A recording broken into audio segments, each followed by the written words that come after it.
Rain or shine doesn't matter today as we head indoors to set up the District 3 boys volleyball semifinals. Two local teams hoping to punch tickets to Friday's 2A championship game, but to do that, they'll have to get by some stiff competition in tonight's doubleheader at Dallastown High School. In the matinee matchup, number 3 Cocalico is on a crash course with perennial powerhouse Northeastern. The Bobcats swept their way to a district title last year, but Cocalico is riding high after a dominant performance in a sweep over Berks Catholic in the quarterfinals. In the late game, Manheim Central, the number 1 seed, will take on number 5 York Suburban. This is the first time the Barons have been back to the semis since 2013, where they made the district finals. We'll have highlights from both of those games at 10 o'clock.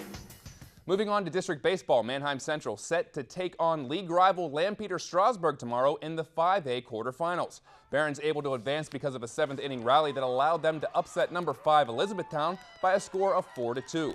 Central was able to handle E-Town ace Nick Stoner, but won't have to face the Pioneers' premier pitcher Chris Perazzi, who struck out 15 last night in their 3-0 first-round win over Greencastle.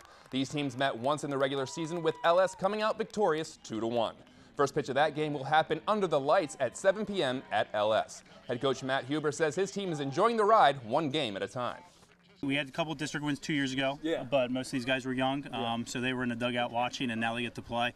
And hey, all you can ask for is to win and move on at this point and take it game to game, and we're excited for an opportunity Thursday to play.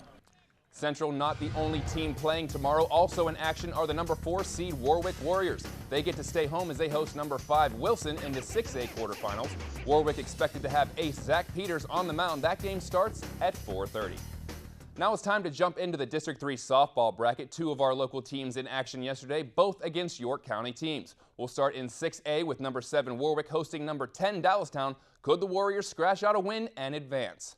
Let's head to Littis. This game was broadcasted right here on BRC-11 last night. Nicole Mengel in the circle gave up an early unearned run, but she settled down and paints the black in the 3rd inning. Strikeout ends the Dallastown threat. They're still down a run, but we go to the bottom of the 4th. The Warwick bats start to wake up. Amanda her best season at the plate, batting well over 500. Stand-up double gets the train moving. Let's go to the very next batter. There's Mengel, singles to right and drives in her, and this game is all tied up.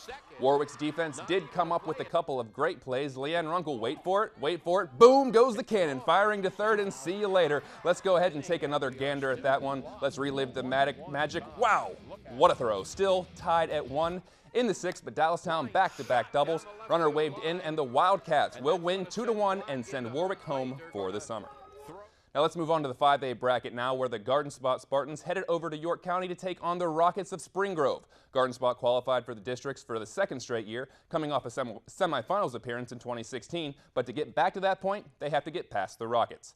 Let's head to Papertown, USA, Spring Grove, home of the Rockets. Let's go ahead and pick it up in the bottom of the 1st. Spring Grove draws first blood with an RBI triple by Julia Wivel. Despite some hesitation, that hit will plate a runner and give the Rockets an early 1-0 lead.